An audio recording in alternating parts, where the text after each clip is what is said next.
Chapter 7. The Son of Abhimanyu. Yudhishthira had been crowned as monarch.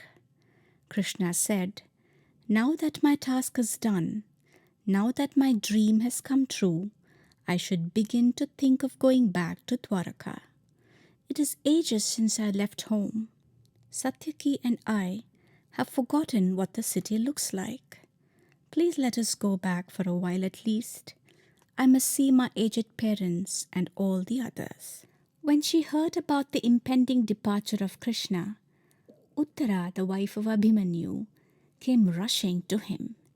She fell at his feet and holding on to them sobbed out the words, "Krishna, Krishna, you are the Lord of the universe," says grandmother. "You're the only person who can help me. I'm in great trouble.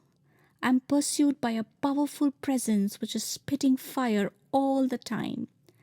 I'm not fond of this life of mine, which has lost all meaning ever since that day when my Lord died on the battlefield.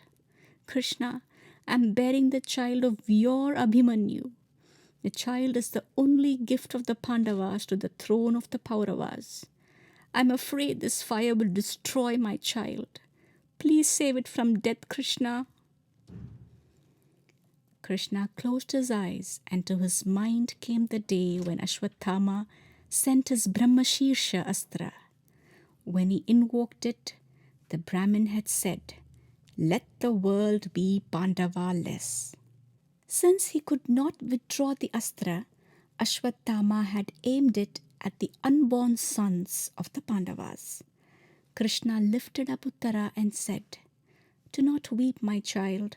I promise you, Abhimanyu will live again in you. I will stay here till your child is born. I am here to protect you. Do not worry any more about the fire which is threatening you and your son.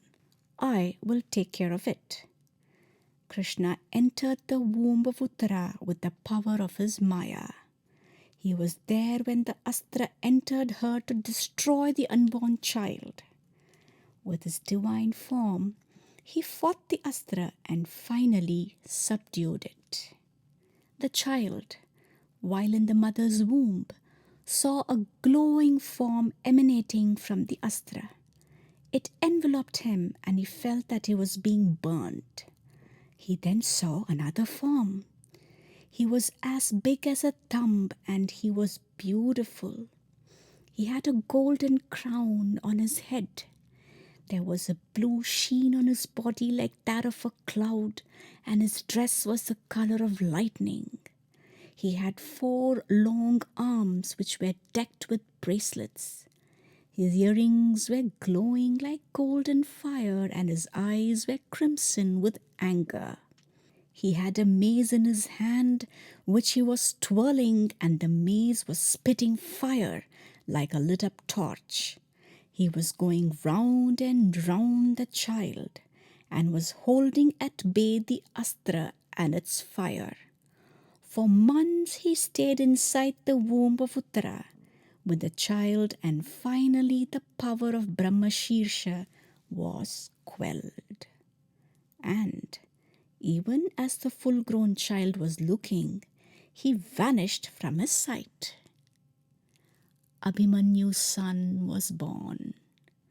There was great rejoicing in the city of Hastina, and the child was called Vishnurata, since the Lord himself protected him and made a gift of him to the Paurava throne.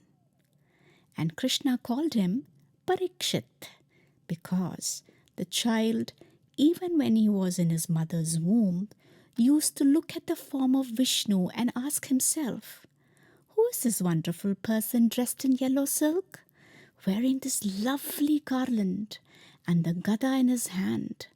Who is protecting me all the time? Who is he?" He had begun to question about the form of the Lord even before he was born.